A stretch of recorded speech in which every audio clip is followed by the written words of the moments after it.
اللهم بارك لنا في رجب وشعبان وبلغنا رمضان. يعني مثلا لو انت صمت وانا ما صمتش، انت هتحاسب، انا بقى يعني ثوابي ايه؟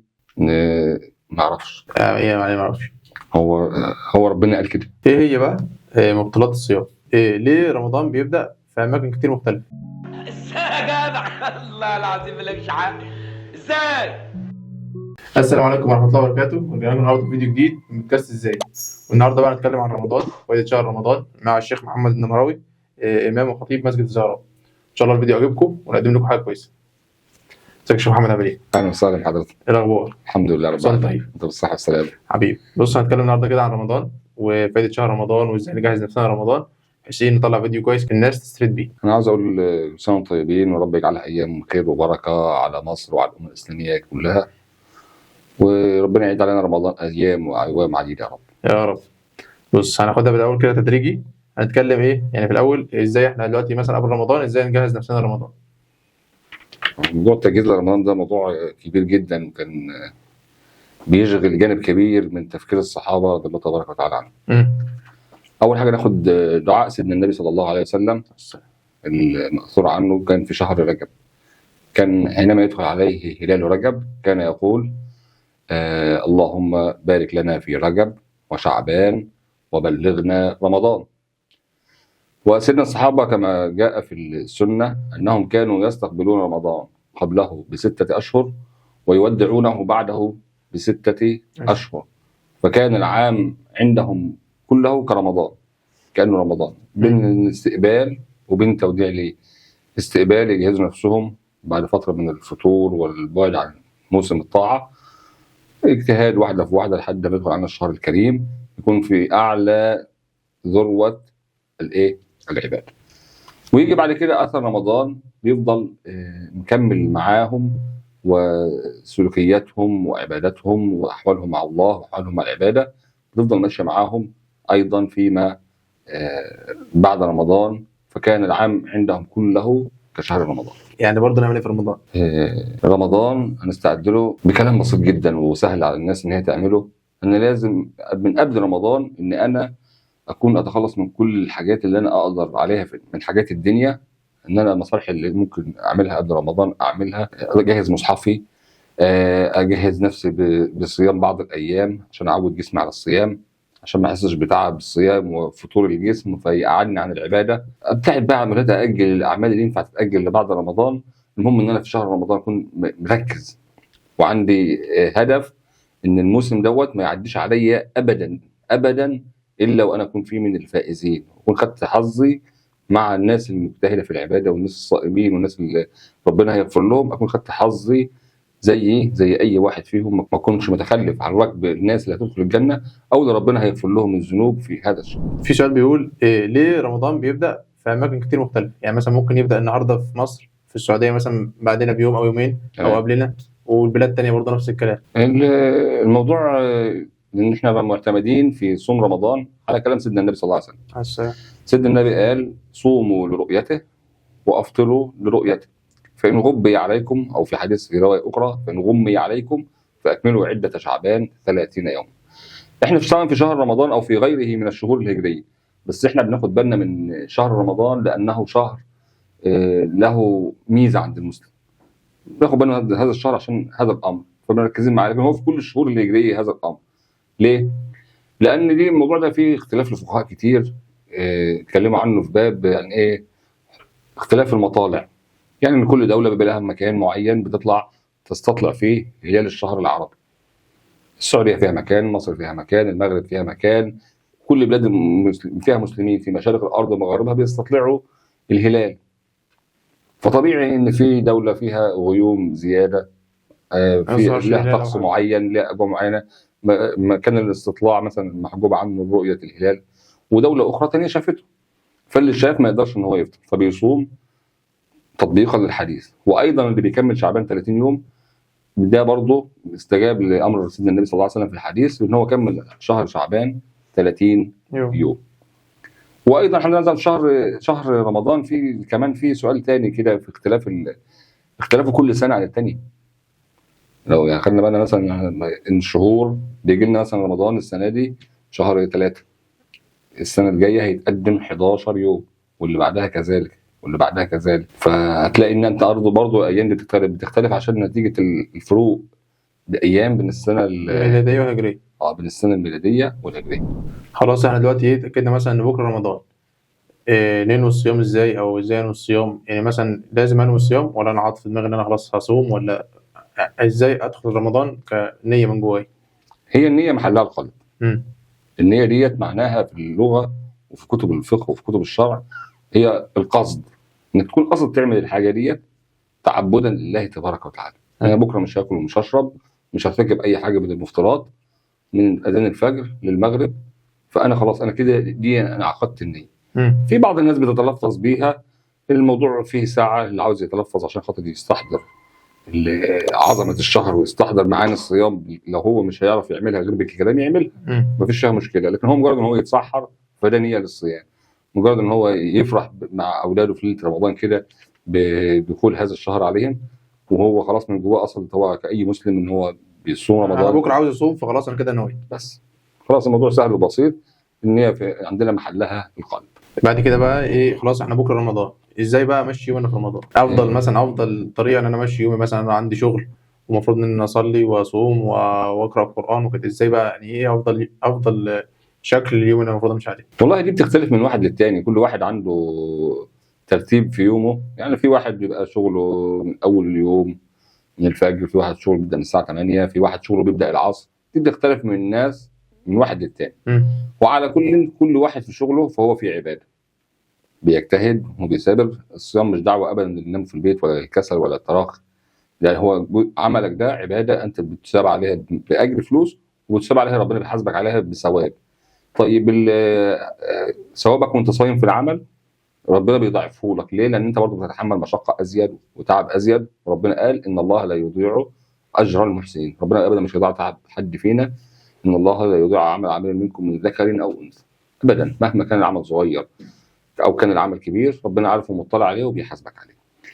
تيجي انت بقى في الاوقات اللي هي قبل الشغل وبعد الشغل، لازم اشوف مصحفي، اجهز مصحفي، اقرر المكان اللي انا هصلي فيه التراويح. طب خلصنا التراويح انا هصلي في البيت مروح.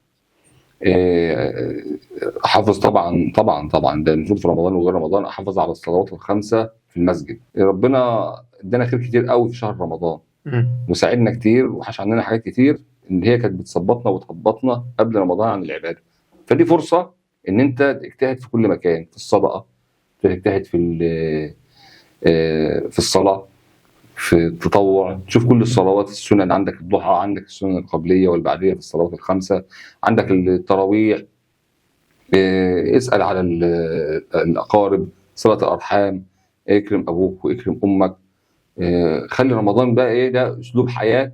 رمضان اصلا هو اسلوب حياه المسلم، بينظم لك وقتك، بيحدد لك ميعاد اكلك وميعاد نومك وميعاد سحورك، وتحافظ على صلواتك، وبتعينك بقى الصحبه الصالحه.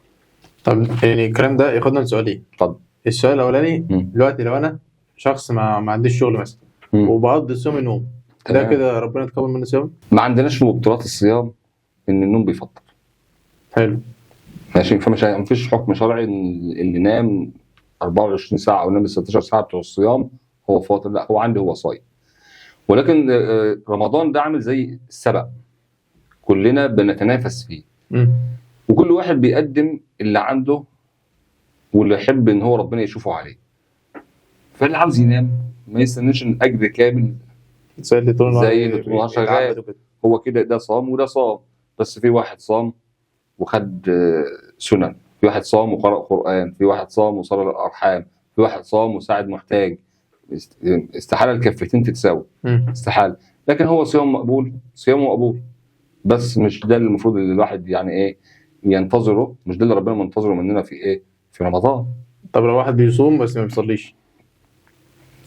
بيصوم وما بيصليش دوت يعني عامل زي بيكيل بمكيالين، ميزان عنده مظبوط ومختل، وفي عنده مشكله كبيره جدا في الدنيا عموما بقى، مش في الصيام بس. دي مشكله كبيره جدا. عنده تضارب في الفكر وفي ادراك ما اللي ربنا فرضه علينا. ما هو اللي فرض عليك الصيام هو اللي فرض عليك الصلاة، والصيام ركن من أركان الإسلام زيه زي الصلاة. الرسول النبي صلى الله عليه وسلم بيقول بني الإسلام على 5: شهادة أن لا إله إلا الله وأن محمدا رسول الله، وإقام الصلاة، وإيتاء الزكاة، وصوم رمضان، وحج البيت لمن استطاع إليه سبيل. فأنا ما ينفعش أسيب واحدة فيهم، ما ينفعش بخلي واحدة تزقني للتاني. أنا صمت أحافظ على الصلاة وخلي الصلاة تدفعني للصيام، يبقى كده العبادات متكاملة. طب احنا خلاص صمنا وصلينا، ازاي بقى اختم القرآن في رمضان، او ازاي اقرأ القرآن في رمضان؟ العبرة مش بالكم. كيف؟ يعني الإخلاص في العبادة واستحضار عظمة القرآن، وأن القرآن ده كلام ربنا سبحانه وتعالى. فأنا لازم أدي القرآن في رمضان شكل مختلف، لأن زي ما أنت عارف طبعا رمضان ده شهر إيه؟ عبادة. وشهر إيه؟ شهر رمضان الذي أنزل فيه القرآن. المطلوب مني لازم يبقى حال في رمضان مع القرآن مختلف عن بقية السنة. حتى لو مش بقرأ بقية طول السنة القرآن، لازم اجي في رمضان يبقى ليا ورد. طب بقرا في طول السنه في رمضان؟ لا، اضعف وكثف القراءه في شهر رمضان. كان بالمناسبه كان سيدنا جبريل عليه السلام كان بيقتل سيدنا النبي صلى الله عليه وسلم كل سنه في رمضان، كل عام كان بيجي لسيدنا النبي صلى الله عليه وسلم كل سنه في شهر رمضان يدارسه القران. الجزء اللي نزل من القران مثلا في اي سنه من السنين مع اللي قبله مع السنين اللي فاتت كان ايه؟ يتناقشوا فيها. كانوا يدارسوا القران، يعني ايه، زي مراجعه على ما نزل من القرآن الكريم. حتى كان العام الذي قبض فيه رسول الله صلى الله عليه وسلم وراجعه القرآن أو درس القرآن مرتين. رمضان شهر القرآن. طب يعني في ناس يعني اللي هو بسم الله الرحمن الرحيم الحمد لله رب العالمين كده، ده ان انا اقرا مثلا اختم من مره مرتين، ولا انا افضل ان اقرا يعني صفحه بان انا افهم اللي بقراه؟ دي بتختلف من شخص للتاني، دي على حسب قدراته. وسيدنا النبي قال كلام جميل قوي قوي في المنطقه بتاعت قراءه القران ديت، عشان الناس مختلفه في تعاملها مع المصحف واعتيادها للقراءه. لان قراءه المصحف بتبقى غير قراءه اي حاجه ثانيه. فسيدنا النبي قال ايه؟ الماهر بالقران مع السفره الكرام البرره. يعني الانسان اللي عنده عارف يحفظ القران متعود على قراءته دايما وبيقراه بسلاسه وببساطه وسهل عليه، وعارف التجويد والاحكام والحاجات ديت، فده مع السفرة الكرام البررة. فاعمل ايه بقى؟ طب انا بعرف اقرا كده، اقرا بهذه الوتيره. طب انا عاوز احصل اكبر قدر من القراءه، اقرا قراءه متوسطه، باش الحدر السريع جدا في القراءه، الكلام الحروف داخله في بعضها بسرعه جدا جدا جدا، لا بلاش. عاوز تقرا حدر بطيء جدا، حدر وانت هادئ وتميز الحروف وتميز الكلام وتفهم انت بتقرا ايه، يبقى كلام جميل جدا. طيب انا مش بعرف اقرا القران، اعمل ايه؟ خلاص رحت من الحديث؟ لا، ما رحتش. سيدنا النبي لسه بيكمل الحديث بيقول ايه؟ والذي يقرا القران ويتتعتع فيه، بيقرا بصعوبه، مش متعود، لسه جديد مع القراءه، فبيبذل مجهود ومشقه علشان يطلع الحروف صحيحه والتشكيل مظبوط والاحكام قد ما هو عارف مظبوطه، فله اجران. يعني الماهر بالقران مع السفر الكرام بره ده خلاص. طب اللي بيقرا وبيبذل مجهود، الاجر بتاعه مش واحد، 2. الاجر الاولاني ان هو ايه؟ القرايه. اللي هو بكل حرف 10 حسنات. ده اللي بيقرا بصعوبه. ده لازم اكلمك لسه على الاجر الاول. هو سواء اي واحد فيهم، اي واحد بيقرا القران بياخد على كل حرف 10 حسنات. سيدنا النبي بيقول ايه؟ من قرأ حرفا من كتاب الله كتبت له 10 حسنات. ولا اقول الف لام ميم حرف، لان العرب كانوا بيقولوا على الكلمه في بعض اللهجات ان الكلمه على بعضها اسمها حرف. الف لام ميم 3 حروف. لا، ولكن الف حرف، ايوه، ولام حرف وميم حرف، يبقى قرانا الف لام ميم خدنا 30 حسنه. ماشي. طب ايه الاجر الثاني؟ يعني الاجر الاول قلنا هو 10 حسنات على كل حرف. الاجر الثاني زي سيدنا النبي قال اجر على القراءه واجر على المشقه، التعتع، المجهود اللي هو بيبذله في تمييز الحروف. فهو قد ما بيقدر بيجتهد ان هو يقرا قراءه صحيحه على قد ما ربنا ميسر له ومساعده، يجتهد، بس ما يقراش خلاص بدون تركيز، لا، يقرا، يحاول ان هو يطلع التشكيل مظبوط على قد ما يستطيع وعلى قد ما يقدر، ياخد الاجرين دول زي ما سيدنا النبي صلى الله عليه وسلم وعد. ماشي. طب احنا كده عرفنا اللي هيقرا بسهوله ياخد جزاء قد ايه، ولا هيبقى الدنيا صعبه معاه شويه يبقى كده قد ايه؟ ازاي بقى ارتب اليوم؟ انا اقرا مثلا في اليوم صفحه، في اليوم جزء، امشيها ازاي؟ تمام. لو انت عاوز تختم القران كله على اخر شهر رمضان ولو على الاقل مره واحده، يبقى انا لازم كل يوم اقرا جزء واحد من القران. هو القران كله 30 جزء. حلو. انا لو قرات كل يوم جزء، انا في نهايه الشهر اكون ختمت القران الكريم. حلو. الجزء لو انت قعدت تقراه، لو انت ماهر بالقران وبتعرف تقرا، الجزء مش هياخد معاك ربع ساعه او ثلث ساعه بالكتير. لو انت هتتعب شويه في القراءه وبتاع، هياخد معاك نص ساعه. تمام. وفي حاجه جميله تانية ممكن تعملها، عشان خاطر بدل مثلا لو انت ممكن الواحد يبقى شغال طول النهار طول اليوم ما عندوش النص ساعه دي إن يعملها مره واحده مع بعضها، ممكن يقرا كل صلاه بعد ما يسلم من كل صلاه، صلى الفجر، يقعد يقرا صفحتين. الظهر يقرا صفحتين، هيكون في اخر اليوم قرأ 10 صفحات، يتفضل له 10 يخلصهم بايه؟ بعد التراويح مع بعض. بص لو خد من كل ركعه او من كل فرض هو صلاه، خد منه بعد منه دقيقه واحده قرأ فيه او دقيقتين قرأ فيهم الصفحتين. كده بالطريقه ديت هيكون ختم القرآن في نهايه الشهر. هو عاوز يختم اكتر من كده، يضاعف الرقم ده. عندنا بقى اللي يضاعف الرقم ده، هو عاوز مرتين 3 4 ويجتهد قد ما يقدر. في حاجه ممكن تقابل الناس في اول قراءه في رمضان، وخاصه الناس اللي هي مش متعوده على القرايه، ان هيلاقي صعوبه، هيبذل مجهود اكبر في القرايه، ما يملش. هي الموضوع كله مساله وقت، مساله تعود. يتعود على القرايه، لسانه زي ما بنقول كده بالراحه، لسانه هيفك في القرايه، وهيلاقي ان موضوع الصفحه والاثنين والجزء والاثنين سهل بسيط جدا عليه. ويفتكر دايما ان ربنا سبحانه وتعالى قال: ولقد يسرنا القران للذكر فهل من مدكر. ايه بقى هي العادات اللي مش مظبوطه او العادات السيئه اللي المفروض نبعد عنها في رمضان؟ هي في حاجات كتير جدا المفروض نبعد عنها في رمضان، بس انا هقول لك على ايه، على اخطرهم. اصدقاء السوء. حلو. ده الخطر الدائم على مستوى حياتك الشخصيه في رمضان وفي غير رمضان.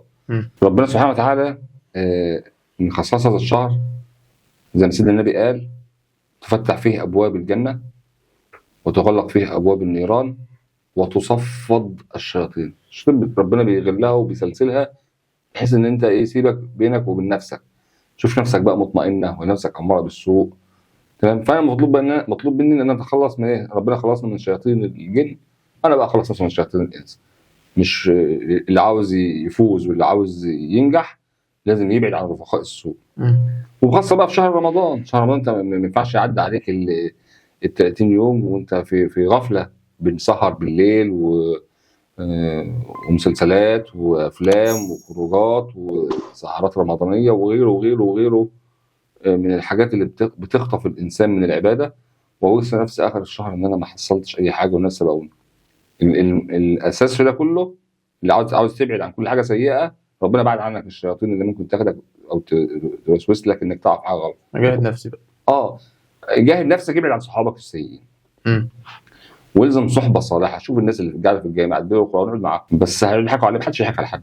في بيت ربنا مفتوح للجميع، والناس كلها وكل بيت ربنا مفتوح على الناس، والناس كلها بترحب باي حد يجي يقعد يقرا، اي حد يجي يصلي، اي حد. محدش يعني السخريه بتاعت حياه الدنيا، بتاعت الاعمال والاشغال اللي بنشوفها في الشوارع، ممكن واحد ما يعرفش يشيل حاجه نضحك عليه ونتريق عليه، لكن واحد جه قاعد معانا بيقرا القران في المسجد، لا يا مرحب. اصل انا كنت قبلك يعني من كام شهر كنت زيك. ايوه صح. فانا عارف احساسك وعارف شعورك وعاوز اخد بايدك. انا مش كسبان حاجه بان انا اتنمر عليك او اسخر منك. يا ريت تكمل ويا ريت تفضل. تشوف الصحبه الصالحه، صدقني هتخلص من عادات كتير جدا سيئه في الشهر رمضان. ماشي. ايه هي بقى مبطلات الصيام؟ يعني ايه الحاجات اللي انا بقى ممكن لو عملتها في يومي الاقي نفسي انا فطرت من غير ما اخد بالي؟ هتاخد بالك، لازم تبقى واخد بالك. عشان تبقى فاطر لازم تبقى واخد بالك. حلو.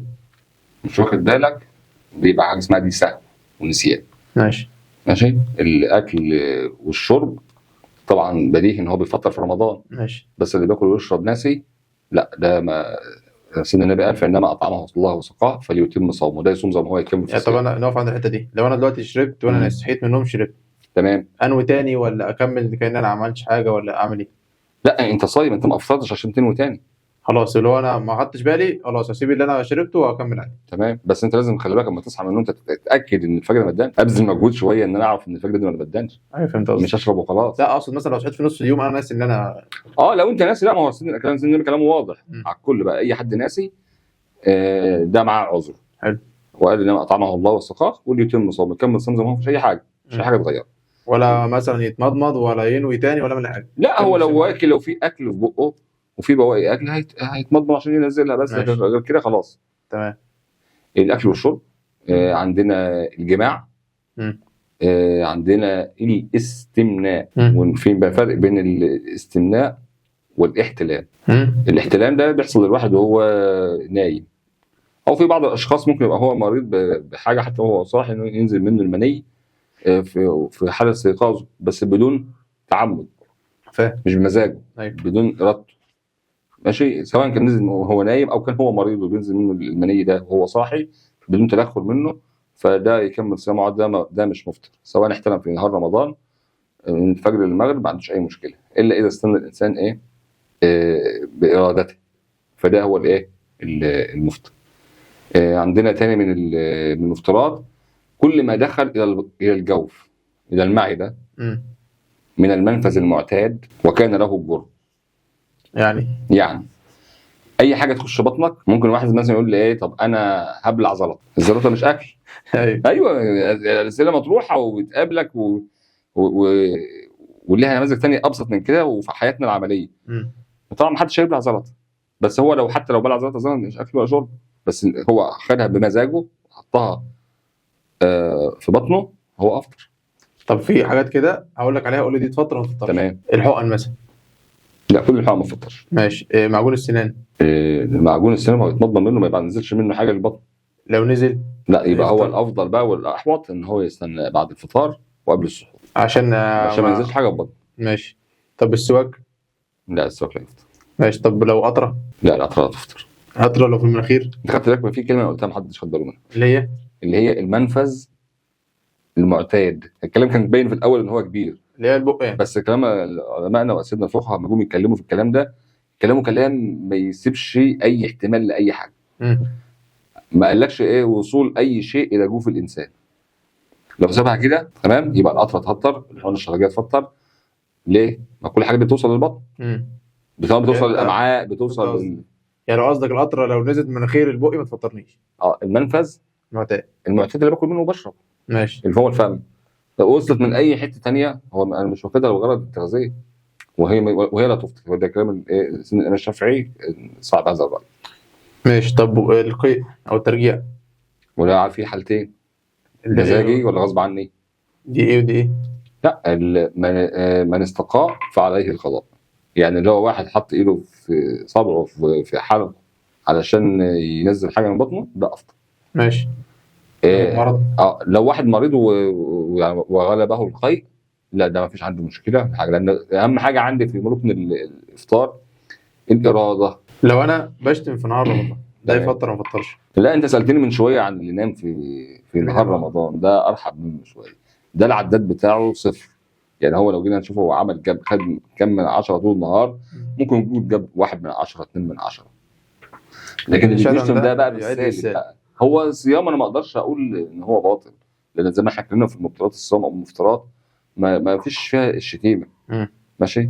بس فين بقى انت اديت الركن الاسلام، بس انت اديت بطريقه فيها عشوائيه، طريقه فيها تخبط، طريقه فيها عدم معرفه انت بتعبد مين. ما هو انت ازاي بتشتم وانت صايم؟ طب انت صايم اصلا ليه؟ عشان هو فرض ركن من اركان الاسلام. تمام. مين اللي قال لك صوم؟ ربنا. وخلي بالنا بس من حاجه مهمه جدا، لان سيدنا النبي قال حديث بيحذر فيه من الاستهتار بالعبادات.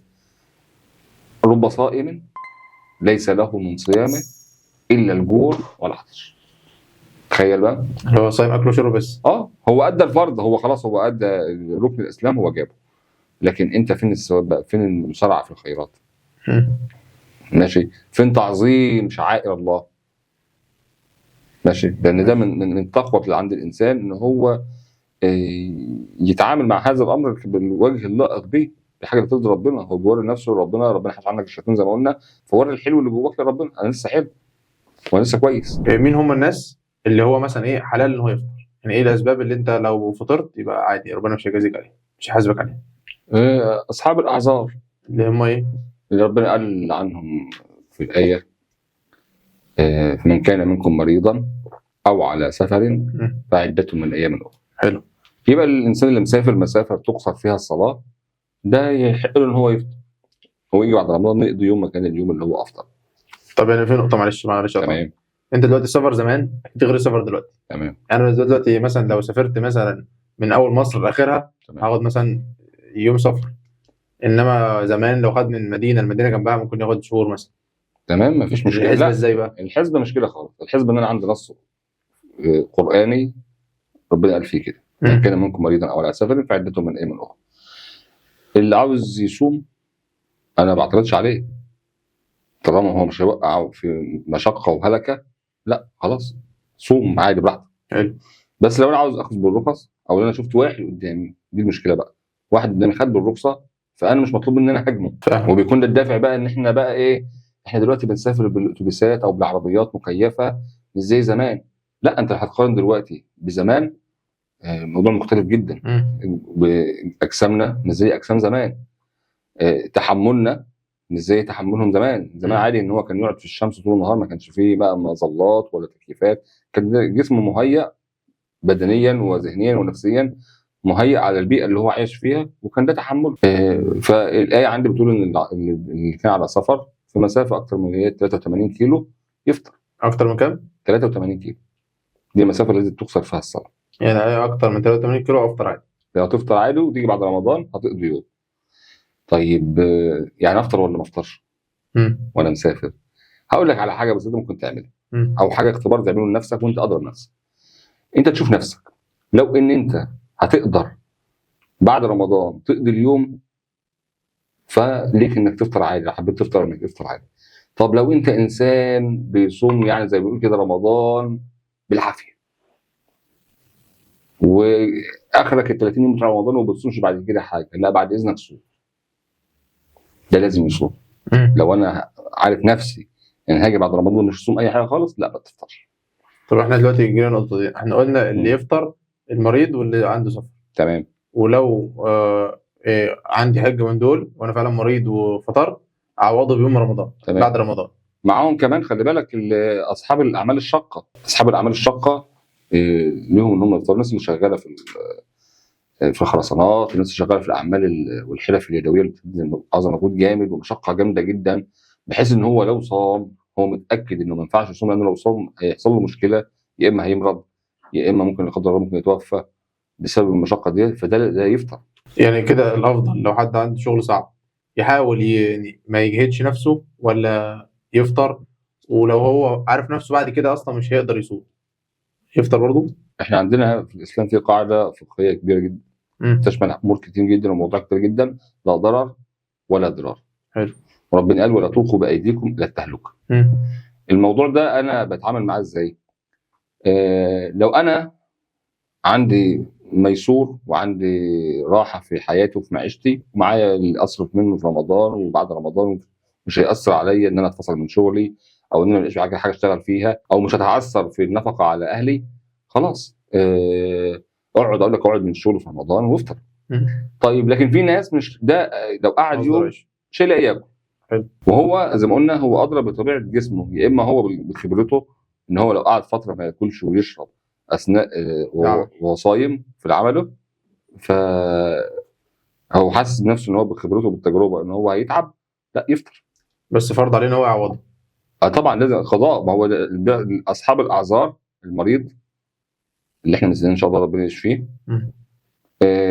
المسافر، اصحاب الاعمال الشاقه، دول واحد فيهم افطر لازم يقضي يوم مكان بعد رمضان مكان، ما عدا الناس اللي هي المرضى الامراض المزمنه، كبار اهالينا وابائنا واجدادنا كبار السن، يكون حد فيهم تعبان بتعب خلاص هو ما يقدرش بعد كده ايه، حتى لو جه يعوضه هيتعب تاني. لا هو ما يقدرش، مش هيقدر يعوضه خلاص، يعني اطباء حكموا عليه ان هو خلاص بيقضي بقيت عمره ما يصومش. فده ايه زي ما ربنا قال ففدية طعام مسكين، بيطلع عن كل يوم افطره طعام ايه لمسكين من اوسط معيشته، من اوسط ما يطعم اهله. طب احنا كده قلنا ايه مبطلات الصيام. طب لو في حد ما عندوش حاجه تبطل صيامه وما عندوش عذر ان هو ما يصومش، لو واحد بقى قادر والدنيا تمام معاه زي الفل بس ما يصومش، ده جزاؤه ايه؟ ليه؟ انا لا اقدر اقول له اوجه له الكلام ده، يعني انت ليه مش عاوز تصوم؟ ده هنا يختلف الحكم بناء على اجابته. طب هو مثلا يعني شخص مش متدين، او بالنسبه له مثلا عادي، يعني عنده كسلان، مثلا عنده تراخي في موضوع استهتار ان مثلا. هو يستجيب لامر ربنا بسرعه. مم. سيدنا بقى الكلام غايه في الصعوبه. مم. من افطر يوما من رمضان بغير عذر، واحد ما عندوش عذر وتمام وسليم وفطر يوم، مم. لم يقضي عنه صيام الدهر وان صام. يعني اليوم الواحد اللي انا هفطره في رمضان وانا ما عنديش مشكله بسبب الافطار مش هيحوش عني بعد كده. لو انا صمت السنين اللي جايه دي كلها، كل الايام، مش رمضان بس، صمت كل الايام اللي فاضله من عمري، مش هتكفر عني مكان الايه اليوم الواحد. طب هو افطر اليوم ده، هو في رقبته لازم يقضي يوم مكانه. ماشي. تمام. لكن المشكله بقى ان في واحد مثلا ما تعودش الصيام. ماشي. يعني انا بقالي كام سنه من يوم ما بلغت انا ما صمتش، ما لقيتش حد اللي يوجهني، ما لقيتش حد يعلمني، ما كانش عندي الشخصيه والاراده ان انا اتحمل الصيام. بس قررت انا السنه دي ان اصوم، والحمد لله ربنا فتح قلبي للصيام وخلاص بقى الناس دي مش احسن مني. الناس اللي بتصوم دي انا زي محمد واحمد وابراهيم والناس اللي بتصوم حواليا دول مش احسن مني في حاجه. انا عاوز ارجع لربنا. بس الشيطان بقى واحد دخل عليه يقول لي طب يعني طب والسنين اللي فاتت، ما هو الشيطان مش هيسيبنا في حل. يجي الشيطان من قبل رمضان يهبطك، ما هو بيغلف رمضان بس بيجي يهيئك نفسيا لا، او انت نفسك تسول ليك ان ربنا مش عاوز منك الصيام عشان انت بتفطر قبل كده. لا طبعا الكلام ده غلط. صوم. سيدنا عمرو بن العاص رضي الله تبارك وتعالى عنه، ليه قبل الاسلام، قبل ما يسلم، صولات وجولات في الحرب على الاسلام. يعني لدرجه ان المسلمين لما هاجروا الى الحبشه، يعني راحوا وعدوا البحر الاحمر وراحوا الحبشه راح يجيبهم. يعني شوف اللي كان اعداؤه للاسلام قد ايه، تعذيب المسلمين والتنكيل بيهم ومحاربه سيدنا النبي. حصل مشهد عظيم جدا يبسط على اي واحد فينا مساله انه يرجع لربنا. جه سيدنا عمرو بن العاص عشان يسلم، فهم الامر على حقيقته وربنا شرح صدره الاسلام. جه سيدنا النبي عشان يسلم. فسيدنا النبي بسط اليه يده بايعني. فسيدنا عمرو بن العاص بعد ما مد ايده لما تاب. سيدنا عمرو بن العاص كان يعني داهيه من دواهي العرب. الداهيه ده راجل ذكي جدا، حسن التصرف، حاجه كده يعني خطيره، حاجه جميله جدا يعني في الذكاء وفي التصرف وفي يعني التعايش مع الواقع الذي هو فيه. فلم ايده ليه؟ انه هو افتكر الاحداث اللي حصلت منه والوقائع اللي حصلت منه قبل كده. ده انا كنت بعذب المسلمين وكنت بطاردهم في كل حته وكنت بحارب سيدنا النبي. طب ده مصيره ايه؟ يعني انا اخش كده على ربنا اقول اشهد ان لا اله الا الله وان محمدا رسول الله، اللي فات ده راح فين؟ مش هتحاسب او شفت الشيطان؟ ايوه. الواحد اللي ما عملش حاجه قبل كده صح ويجي يعملها، تلاقي اصحاب السوء، تلاقي شياطين الانس، شياطين الجن، يا عم انت هتضحك على ربنا، يا عم انت مش عارف هتعمل ايه. فهيقول له الموضوع لا خلاص بقى انا امال اللي فات ده انا هعمل فيه كده، طالما كده متعذب كمل. خلاص طالما كده متعذب انا هعمل ايه. بس سيدنا النبي قال لي بقى لسيدنا عمرو بن العاص وقال لي كل واحد فينا كلام مهم عشان ترجع بسرعه، ما تكسلش. اهم حاجه ترجع بسرعه، ووقت ما ربنا يفتح قدامك باب للهدايه وللتوبه ترجع على طول. سيدنا النبي صلى الله عليه وسلم قال التوبه تجب ما قبلها. تبت لربنا كل اللي فات مات، انتهى. بس ما ترجعش تاني. انتهى.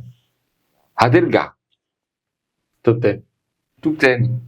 ما هو ده في ده اعتقاد خاطئ عند الناس ان ان انا دلوقتي انا بعمل حاجه غلط معينه وجيت قلت انا مش خلاص انا مش هتوب لربنا ومش هعملها تاني يا رب عيني وخلاص، واخدت باركان التوبه كلها، تركت المعصيه وندمت عليها وعزمت على ان ما ارجعلهاش تاني وخلاص. فاجي انا افكر نفسي ان انا انتقلت من صف البشريه لصف الملائكيه. الكلام ده ما حصلش ومش هيحصل. سيدنا النبي قال كل ابن ادم خطاء. احنا طول ما انت عايش طول ما انت هتغلط. حلو. ده كلام مفروغ منه. بس سيدنا النبي قال ايه؟ خير الخطائين وخير الخطائين التوابون. يبقى انت عاوز تبقى احسن واحد، مش ان انت تقول ما غلطش، هتغلط، كلنا هنغلط وكلنا بنغلط. عايز تبقى احسن واحد، ترجع على طول بسرعه لربنا، تغلط وترجع تاني، ترجع يعني تغلط وترجع تاني لربنا بسرعه. كل ما تفتكر ما تحملش نفسك فوق طاقتها.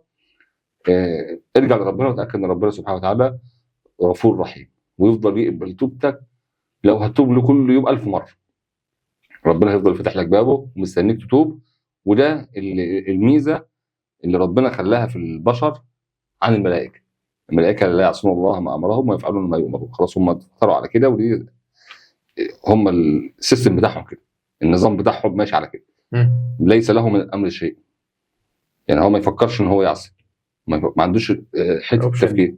ايوه، لكن البني ادم ربنا خلقه خطاء، عشان تغلط وترجع له. ما هو ربنا قال لك انا يعني نبئ عبادي اني انا غفور رحيم. ما هيغفر لمين لما انت ما تغلطش؟ ايوه صح، اسمه التواب. هيتوب على مين لو انت ما تغلطش؟ هيرحم مين؟ يعني يبقى رحمن على مين؟ ازاي تحقق الصفات ديت في كونك بشر؟ ده امر مقصود، امر مقصود ان انت تبقى بشر، انك هتغلط، بس ليه ما انت فاكر انك ايه؟ ليك رب بيغفر الذنوب. ده مش على كل حاجه بقى، ان كنت ما بصليش او ما بصليش او ما ايا كان بقى، طبعا اي حاجه كنت موقف عنها اوقف واتوب وايه انتظر بعد كده. بس اوعى تسيب نفسك انك يعني ايه تقر نفسك على الغلط. يعني انا لو انا انسان بعمل حاجه غلط، اقل حاجه اضعف الايمان ان يفضل جواك الهاجس والوازع، الحاجه اللي بتندع لك من جوه ديت تقول لك انت غلط، ما تموتهاش. دايما يخليها تذكرك وتفكرك، ما تقولش لا خلاص هو كده ومش هبقى الا كده. لا، مش تبقى كده، انت احسن من كده. وربنا خلقك للاحسن من كده، وربنا بعت لك سيدنا النبي. قالب نفسي يعني وحاسب نفسي. ما تموتش نفسك ان الاحساس ده غلط، الحاجه دي غلط حتى لو انت بتعملها وبقالك سنين بتعملها. هي غلط، هي غلط. ما تقولش لا هي ما عادش غلط عشان خاطر انا بعملها هي ما تبقاش غلط. لا خلاص هي غلط. وان شاء الله واسال ربنا انه يهديني، واسال ربنا انه يتوب عليا، واسال ربنا انه يساعدني، واسال ربنا انه يبعت لي اللي يساعدني، وابدا احرك من نفسي في اتجاه الخير. طب احنا دلوقتي قلنا يعني على جزاء اللي قادر وما بيصومش. طب ايه بقى فضل اللي قادر وبيصوم؟ يعني مثلا لو انت صمت وانا ما صمتش، انت هتحاسب، انا بقى يعني ثوابي ايه؟ ما اعرفش. يعني ما اعرفش. هو ربنا قال كده، يعني ربنا قال في الحديث القدسي: كل عمل ابن ادم له الا الصيام فانه لي وانا اجزي به. ايوه ربنا يعني ربنا بقى على حسب انت عملت ايه. لا بص، الصيام عباده غير كل العبادات. ربنا بيقول في الحديث القدسي في بيت الحديث: ترك طعامه وشرابه وشهوته من اجلي. انت عملت حاجه عشان ربنا. محدش شايفك وانت بتاكلش، ما يعرفش. محدش شايفك وانت بتشربش، محدش شايفك وانت بتشتمش حد، ومحدش شايفك وانت قد ايه بطنك بيوجعك من الجوع او إيه جسمك وجعك من العطش. محدش شايف الكلام ده، بس ربنا حاسس بيه وحاسس بيه وعارف ان انت عملت كل ده علشانه. عشان كده قال لك موضوع السنه بتاعي: كل عمل ابن ادم له الا الصوم. خلاص بقى انت عندك الحسنه ب10 امثالها هنا، والحسنه ب 700 ضعف، وعندك حاجات كتير معروف ايه وجه تقريبي كده الحسابات اللي ربنا في الثواب عليه. الا الصوم. ليه؟ عشان ثوابه كبير جدا، عشان انت عملت حاجه لربنا، حاجه بخلاف فطرتك البشريه انك بتحب تاكل وتشرب. عملتها عشان ايه؟ عشان خاطر ربنا. ربنا قال لك لا استنى، دي بتاعت انا هكافئ عبد عشان هو سمع كلامي وعمل اللي انا قلت له عليه عشان خاطري انا بس. ماشي، فده ثوابك عند ربنا. عاوز تعرف كمان ان ربنا خلى باب في الجنه بتاع الصائمين فقط. باب ايه؟ الريان، لا يدخل منه الا الصائمون، زي ما سيدنا النبي صلى الله عليه وسلم قال. يبقى عمل لهم باب لوحدهم في الجنه يخشوا منه. ربنا سيدنا النبي صلى الله عليه وسلم كلام جميل جدا كمان: من صام رمضان ايمانا واحتسابا، اللي هي من اجل الاولانيه ايمانا واحتسابا دي. ايمانا يعني تصديق بكلام سيدنا النبي، واحتسابا ابتغاء وجه الله، من اجل غفر له ما تقدم من ذنب. فثواب الصيام ثواب عظيم. من صام يوما في سبيل الله، يوم واحد، باعد الله بينه وبين النار 70 خريفا. واخد بالك 70 خريفا ديت يعني ايه بقى؟ قد ايه؟ مش عارف. الخريف قصده هنا السنه، يبقى كام؟ 70 سنه. طب سنحسبهم ازاي؟ نقيسهم ازاي المسافه ديت؟ امشيهم. يعني خليفه دي اللي هو سنه ماشي. امشي السنه ديت كده، شوف انت هتمشي لحد فين في السنه، واضربها في 70، ربنا هيبعدك عن النار المسافه دي كلها. ده عشان ايه؟ صوم يوم واحد، وبالك بقى اللي هتصوم 30 يوم، فبالك اللي هتصوم تطوع. فثواب الصيام ثواب عظيم، وربنا جعل ليه ثواب كبير جدا، وسيدنا النبي وعد بمغفرة الذنوب. فثواب الصيام لا يعادله ثواب. لو عاوز تعرف قد ايه رمضان فارق في حياة كل واحد فينا، لازم تعرف واقعة جميلة جدا حصلت على عهد سيدنا النبي صلى الله عليه وسلم. كان سيدنا طلحة رضي الله تبارك وتعالى عنه بيحكي قصة حصلت بين 2 من الصحابة. ايه حكايتهم؟ الاثنين دول جم اسلموا قدام سيدنا النبي صلى الله عليه وسلم في ساعة واحدة. الأول كان مجتهد في العبادة، الثاني كان أقل منه في العبادة. فبعد مرور بعض الوقت في أحد الغزوات استشهد الصحابي الأول، والثاني فضل عايش ومات بعد كده، بس مات بعد ما وصل لحد شهر رمضان اللي بعده. فسيدنا طلحة رضي الله تبارك وتعالى عنه شافهم الاثنين في المنام، وهما الاثنين عند باب الجنة. فجيه الملائكة ندهوا على مين؟ ندهوا على الرجل الثاني ان هو يدخل الجنة الأول. فمعنى الكلام ده ان الرجل الثاني أعماله أكتر من الرجل الأولاني. وخلي بالكم احنا قلنا ان الرجل الأول ده كان مجتهد جدا في العبادة واستشهد في سبيل الله، ومع ذلك الثاني عداه بإيه؟ بشهر رمضان واحد بس. شهر رمضان واحد وصلوا، بس شهر رمضان. شهر رمضان يعني صيام، يعني حفظ لسان، يعني قيام ليل، يعني صدقات.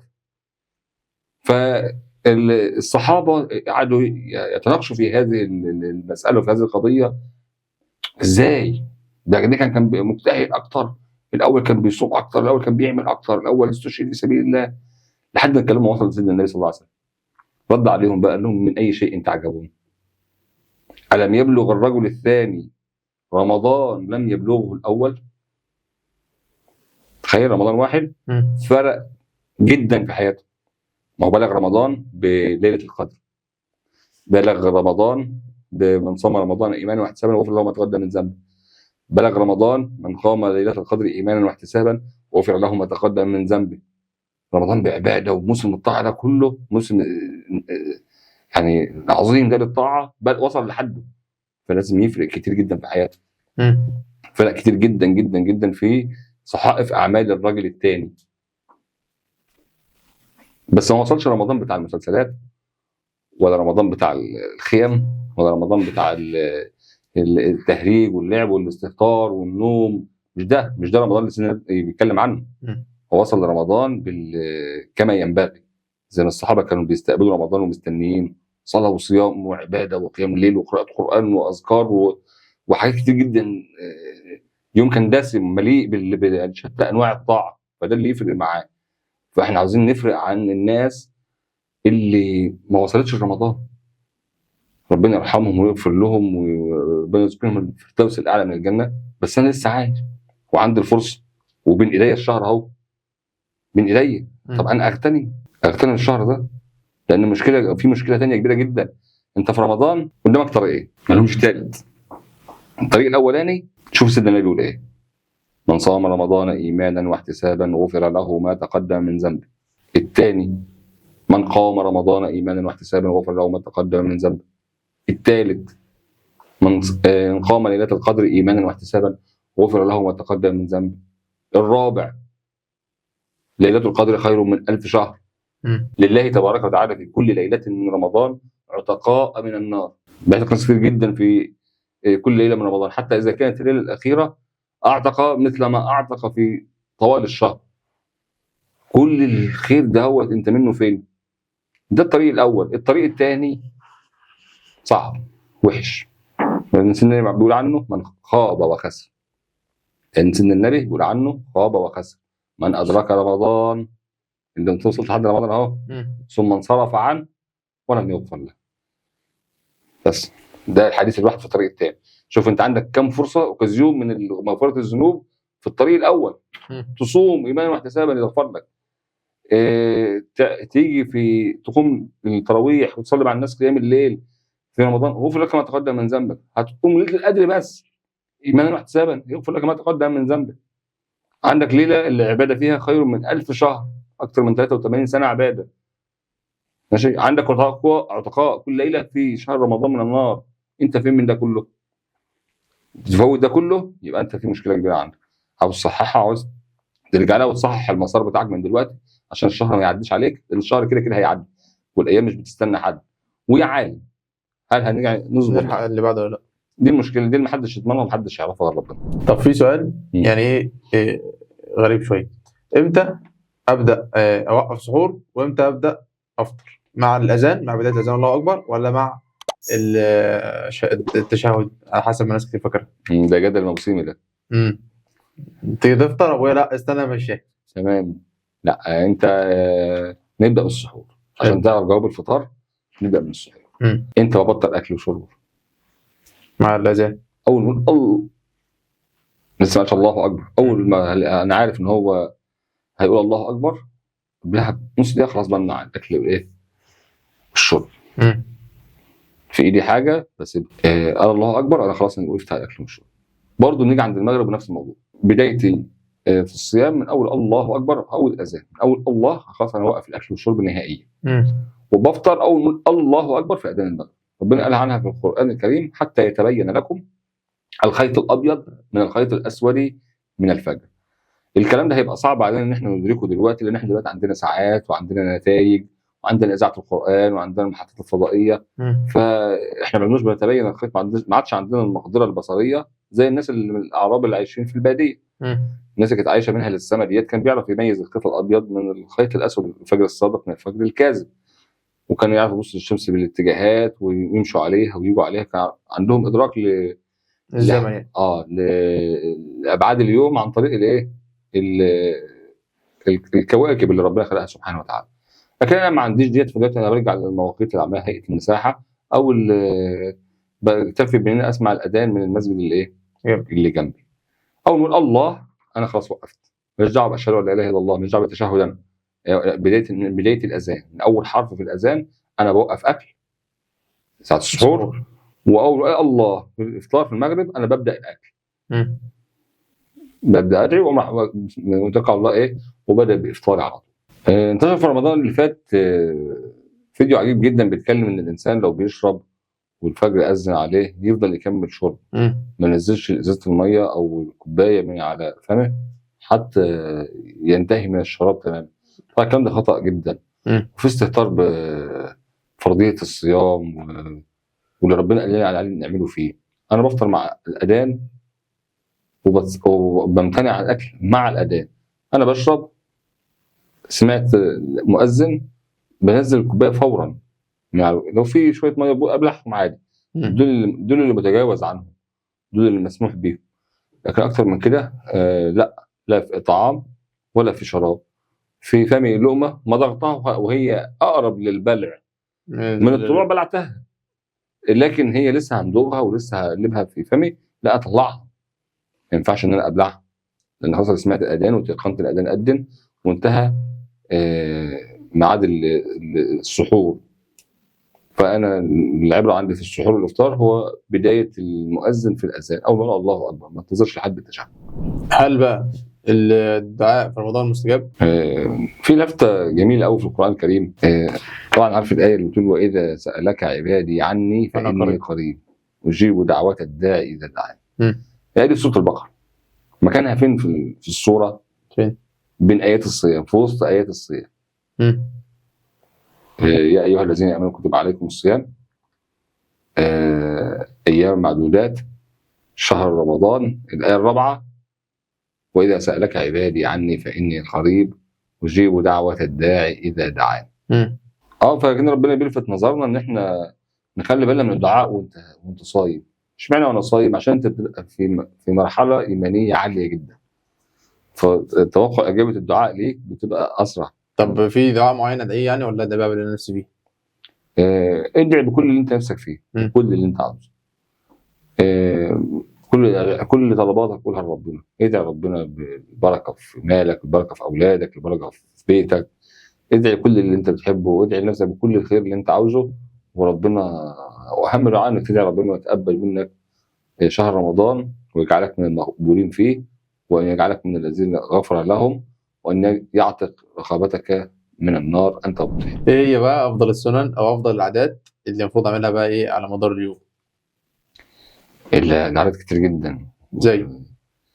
زي انا عندي قراءة القرآن، عندي اذكار الصباح والمساء، عندي صلوات النوافل اللي هي لها سبب، زي الضحى، زي قيام الليل، زي السنن القبلية والبعدية للصلوات الخمسة، أو حتى أجتهد في طول الليل إن أنا أصلي. لو أنا قمت قبل السحور أصلي ركعتين، وغيرها من الصلوات النوافل المفتوحة إنك تصلي فيها. عندك الصدقة، كان سيدنا النبي صلى الله عليه وسلم أجود الناس. أمنا عائشة رضي الله تبارك وتعالى عنها أمنا عائشة رضي الله تبارك وتعالى عنها بتقول الكلام جميل قوي عن سيدنا النبي وعن تصرفه وخاصة في شهر رمضان. سيدنا النبي كان أجود الناس، كان أكرم واحد، طلع بسخاء للفقراء والمحتاجين. وأمنا عائشة تكمل كلامها وتقول: وكان أجود ما يكون في رمضان حين يلقاه جبريل. وكان صلى الله عليه وسلم بتكمل الحديث تقول: كان أجود بالخير من الريح المرسلة. الصدقة ميدان واسع وجميل، مع أساسنا بالجوع وضغط العطش ومشقتهم، نفتكر الفقراء والمحتاجين والمساكين وندور عليهم ونديهم. من الأعمال الصالحة إنك تعمل عمرة. عمرة رمضان بقى ثوابها نفس عمرة أي شهر تاني؟ لا، عمرة رمضان دي ليها ميزة خاصة. سيدنا النبي صلى الله عليه وسلم بيقول عن عمرة رمضان أنها تعدل حجة معي.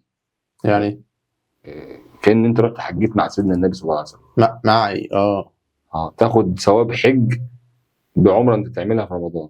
طبعا الحج اللي عليك اللي هو الركن ده كده كده عليك في تعرف في الحج. لكن أنا بكلمك عن ديت بتاخد ثواب زي ثواب الحج. الحج عليك زي ما هو، مش هنقولش ان انت مش هتروح تحج، لا هتروح تحج لو استطعت اليه سبيلا. لكن عمرة رمضان ليها ميزه عشان خاطر شهر رمضان. ماشي. عشان خاطر شهر رمضان الذي انزل فيه القرآن، عشان خاطر شهر رمضان اللي فيه ليله القدر، يعني عشان خاطر شهر رمضان ربنا بيقول عنه ان انزلناه في ليله مباركه. ف شهر مميز في كل العباد. طب احنا كده يعتبر ايه برضو خلصنا. بس انا دلوقتي ايه بصلي برضو في غير رمضان وبقرأ القرآن في غير رمضان. ايه الفرق بين الصلاة او القيام او السنن او قراءة القرآن في رمضان او على عكس ايه الايام العادية يعني؟ الفرق وضحه سيدنا النبي لما قال لنا ان من ادى نافله كان كمن ادى فريضه. ادى نافله فين؟ في رمضان. من ادى نافله في رمضان كان كمن ادى فريضه في غير رمضان. بيعمل حاجه سنه كانه عمل حاجه فرض في غير رمضان. يعني لو صليت مثلا سنه الظهر في رمضان كاني صليت مثلا ظهر، لا كانك صليت فرض. ما هو سيدنا النبي ما حددش. مش عاوز احدد في حاجه كلمه سيدنا النبي عشان نكتفي بالكلام المجمل بتاع سيدنا النبي. وربنا كريم في اعطائه، مش عاوز احصر على ظهر او عصر او ما. بس سيدنا النبي اللي ادى سنه زي اللي ادى فريضه. طب واللي ادى فريضه في رمضان صلى ظهر كان كمان ادى 70 فريضه. دي بقى زي اللي صلى 70 ظهر غير رمضان ياخد ثواب كانه خد 70 فريضه.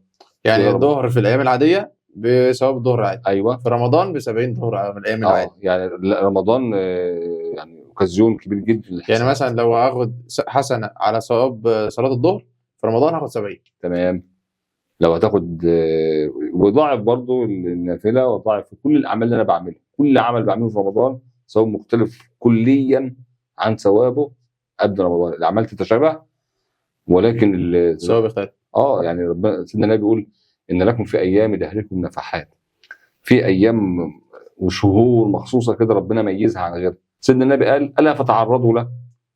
يعني خش مع الناس اللي داخله تعبد ربنا، قرب منها، تعمق فيه، تعرض لها، خليها ليها فرق في حياتك عن الايام الثانيه. فربنا عامل كوزين حسنات عشان خاطر احنا كلنا نخش نشارك فيه ونكسب منه قد ما نقدر. طب يعني من اهم الحاجات اللي في رمضان ليله القدر، طبعا ايه افضل الحاجات بقى اللي المفروض اعملها في ليله القدر؟ طبعا. ربنا يعني سبحانه وتعالى قال ايه؟ إنا انزلناه في ليله القدر. عايزين نعرف ايه ليله القدر اصلا. ليله القدر ليله ذات قدر، ذات مكانه. رمضان كله شهر جميل وشهر عظيم، بس في وسط الشهر ده في ليله اللي هي ليله القدر دي. ايه وجه الافضليه بتاعها؟ ان القران نزل فيه. ربنا قال إنا انزلناه في ليله مباركه، ليله القدر. ربنا قال ايه؟ إنا انزلناه في ليله القدر. ويكمل ربنا بقى في سوره القدر بيقول ايه؟ وما ادراك ما ليله القدر. ليله القدر خير من الف شهر. 1000 شهر عباده، يعني تقريبا 83 سنه. اللي هو يعني متوسط عمر الانسان اللي بيعيشه. يعني ليله واحده ما بقولكش اليوم، ليله تركز فيها، تستحضر نفسك وتقف ايمانا واحتسابا لله، ثواب 83 سنه. قد اللي ممكن تعيشه في حياتك. ممكن ما تعيشهمش. ايوه طبعا. بليله واحده عشان خاطر كرامه نزول القران في هذه الايه؟ الليله. اللي هي تبقى امتى بقى؟ دي الكلام فيها كتير ومختلف فيه. في معظم الاراء على ان هي ليله 27. لكن برضه في اراء كتيره جدا ومعتبره ان هي تتنقل بين الليالي، ان هي مالهاش ليله محدده. ان احنا زي ما اتكلمنا في الاول ان اختلاف المطالع في البلاد الاسلاميه بيحصل عندنا احيانا تغير في الايام. يعني تلاقي النهارده عندنا احنا 1 رمضان، ممكن تلاقي في المغرب 30 شعبان. فاهم. في القدر هي ليله واحده، طبعا نوفق ازاي بين الاثنين؟ ففي علماء قال لك ان هي ليله متنقله بين الليالي، لان ممكن نسبه الخطا دوت على مدار السنين يحصل فيه تنقل بين الليالي، ربنا بينقلها بين الليالي يعني من وجهه نظر بعض العلماء. فانا المطلوب مني ان انا اجتهد، كله خير، رمضان كله خير من اوله. باجي انا بقى في العشر الاواخر دول الاكيد ان الليله فيهم. العشر الاواخر من شهر رمضان دول بقى ايه؟ اعمل اشد مئزري زي ما سيدنا كان بيعمل. يعني ايه معنى الكلام؟ ان هو كان بينتبه للايام ديت اكتر بقى، كل الايام بينتبه فيها، لكن بيجي في دول بالذات وليهم ميزه وليهم خاصيه وليهم شغل مش بتاع الايام الثانيه. بيعتكف فيهم سيدنا النبي صلى الله عليه وسلم، يحيي كل الليالي. في فريق من العلماء الكبير قال لك ان هي بتتنقل بين الليالي الوتريه، وفي اللي قال لك ان هي بتتنقل بين الايام العشره كلها.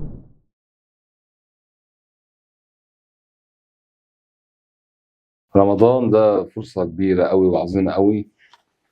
لازم تسجد لربنا شكر ان انت وصلت لحد اول يوم من شهر رمضان. نعمه كبيره مفيش بعد كده. فلازم تعرف شويه معلومات عن رمضان. ان رمضان ده شهر مغفره الذنوب. الرسول بيقول رمضان الى رمضان مكفر للذنوب ما لم ترتكب الكبائر. وسيدنا النبي صلى الله عليه وسلم بيعرفنا ان رمضان من اسباب دخول الجنه. صيام رمضان والعباده فيه سبب لدخول الجنه، سبب لمضاعفه الحسنات، سبب لمغفره الذنوب، سبب لكل حاجه حلوه في حياتك. في شهر رمضان ربنا بيبارك لنا في ارزاقنا. سبحان الله، تلاقي في حياتك اليوميه في شهر رمضان يومك مختلف تماما، يومك منظم، يومك مرتب، تحس بهدوء نفسي، بسكينه، تحس ان ربنا موسع عليك في مالك، ربنا مبارك لك في اولادك، ربنا هدي لك زوجتك. ده رمضان، فلازم نحافظ على رمضان وندي له حقه. رمضان تعامل معاه كانه ضيف لربنا سبحانه وتعالى، كانه ضيف جاي لك وربنا مديك علم بوصول رمضان في وقت معين كل سنه. فاكرم الضيف يعني اجلالا لله تبارك وتعالى، اللي هو اللي ارسل لك هذا الرسول وارسل لك هذا الضيف. اكرمه بان انت تأدي حق ربنا فيه، ما تكسلش، ما تريحش. هي 30 يوم هتعدي، اجتهدت فيهم هيعدوا، تكاسلت فيهم هيعدوا. اللي هيفرط هو اللي هيندم، اللي هيفرط في رمضان هو اللي هيندم، واللي هيجتهد وهيثابر ويكون حريص على ان يعني رمضان ما يروحش منه زي بقيه الايام اللي بتروح، او يتعامل مع رمضان كانه اي يوم من ايام السنه العاديه، لانه في الاخر هيندم على هذه الايام. لان هذه فرصه عظيمه لربنا، ان احنا كلنا بنشتكي من الذنوب اللي متقله حياتنا والذنوب اللي صعبه علينا الحياه والعيشه. فدي فرصه في رمضان ده ربنا يغفرها لنا كلنا ونعيش مع ربنا سبحانه وتعالى في صفحة جديدة خالية من الذنوب والمعاصي. يعني نسأل الله تبارك وتعالى أن يبارك لنا في رمضان، وأن يبلغنا رمضان أياما وأشهرا وأزمانا عديدة. احنا كده خلصنا. شكرا شيخ محمد، ويا رب الناس تكون استفادت من الفيديو. فلو عجبك الفيديو ما تنساش تشترك في القناة وتتابعنا على الفيس وانستجرام وتويتر وتيك توك. ولو في أي سؤال حابين تعرفوه، أو في أي معلومة حابين تستفسروا عنها، سيبوها لنا تحت في الكومنتات. ولو جمعنا أسئلة كويسة إن شاء الله نعمل فيديو تاني مع الشيخ محمد. نورت يا باشا. نورك حبيبي. حبيبي، يلا السلام عليكم السلام عليكم. وكل سنة وانتم طيبين.